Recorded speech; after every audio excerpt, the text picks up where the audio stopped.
చేనేత కార్మికుల సమస్యల పరిష్కారం కోసం పోరాడతానని అన్నారు జనసేన అధ్యక్షుడు పవన్ కళ్యాణ్. వచ్చే నెల 21న మంగళగిరిలో జరిగే చేనేత కార్యక్రమానికి హాజరవుతానని అన్నారు.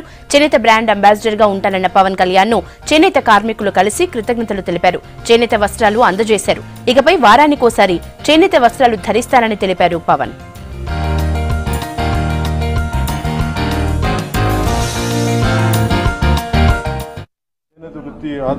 ఆధారంగా జీవనం సాగిస్తున్న 18 కులాల కార్మికులందరికీ ప్రతి ఒక్కరికి జనసేన పార్టీ వారి తరఫున వారి సమస్యల్ని ఏమేమైతే ఉన్నాయో లోటుపో వాళ్ళకి ఎలాంటి సమస్యలు ఉన్నాయో వాటన్నిటిని ప్రభుత్వం దృష్టికి కానీ ప్రజల దృష్టికి తీసుకెళ్ళడానికి మేము ఒక బ్రాండ్ అంబాసిడర్ కానీ కాకుండా వారి సమస్యల్ని ప్రభుత్వాల దృష్టికి తీసుకెళ్ళాలని నేను నిర్ణయించుకున్నామని చెప్పాను. 20వ తారీఖున మంగళగిరిలో జరిగే సదస్సుకి ముఖ్య అతిథిగా పిలిచారు. నేను వారికి నా సమ్మతి తెలియజేయడం జరిగింది.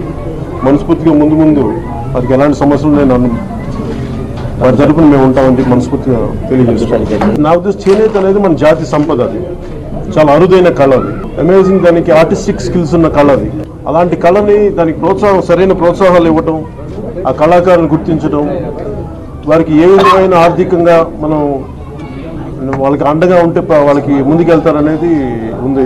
కాకపోతే ఏంటంటే ఇప్పుడు ఈ క్షణం నేను చెప్పడానికి రేపు పొద్దున మేనిఫెస్టోలో అది ఎలా మాట్లాడతాము దాని మీద ఒక కమిటీ లాంటిది వేసి వాటి సహాయ సహకారాలు తీసుకొని ఏమేమి ఉండాలి, ఎలా ఉంటే వాళ్ళకి బాగుంటుందని వాళ్ళ సలహాలు తీసుకొని రేపు పొద్దున జనసేన పార్టీ మేనిఫెస్టో